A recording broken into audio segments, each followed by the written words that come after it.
અંદર જે કાયરાના હરકત કરવામાં આવી છે, જે નીચ હરકત કરવામાં આવી છે, એનો વિરોધ અમે દરેક હિન્દુએ સાથે મળીને કર્યો છે.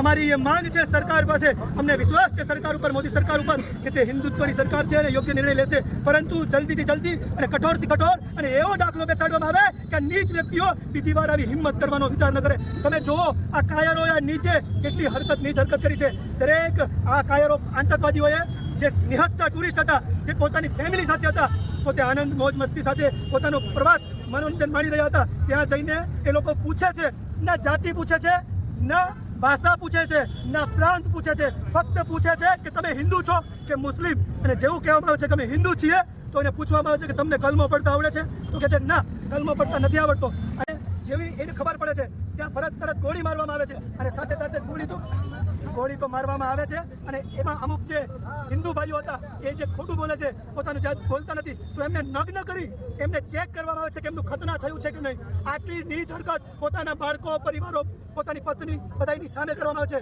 અને તમે ઘણા વિડીયોમાં જોયો છે કે પોતાની પત્ની બાળકોની સામે ગોળી મારી અને જ્યાં સુધી વ્યક્તિનો જીવ ન જાય ને ત્યાં સુધી ઉભા રહીને હસે છે અને એવું કહે છે કે જાઓ કહી દો તમારા મોદીને. તો પહેલાં તો આતંકવાદી શા માટે એવું બોલ્યા કે જાઓ કહી દો તમારા મોદીને, અને હિન્દુને જ કેમ ટાર્ગેટ? હવે હિન્દુ સમાજે આ સમજવાનું છે કે આપણે ભાષા, પ્રાંત અને આ નાત જાતમાં ક્યાં સુધી વેચાયેલા રહેશું. આપણે બધા એક થવાનો સમય આવ્યો છે, આપણે બધા જાગૃત થવાનો સમય આવ્યો છે. હવે ન જાગ્યા તો આપણે આવી રીતે રોજ કપાશું. પશ્ચિમ બંગાળમાં તમે જોયું, હમણાં આપણા અનેક સેંકડો હિન્દુ પરિવાર સાથે મારપીટ થઈ, લૂંટપાટ થઈ, બલાત્કાર થયા, બહેનોના ચીરહરણ થયા, અને સાથે સાથે એ લોકોની સંપત્તિને પણ લૂંટવામાં આવી. હજી એ મુદ્દો શાંત નથી થયો ત્યાં પહેલગામની અંદર આ કાયરાના હરકત 26 જેટલા હિન્દુઓને મોતને ઘાટ ઉતારવામાં આવ્યા. શા માટે આ કૃત્ય થયું?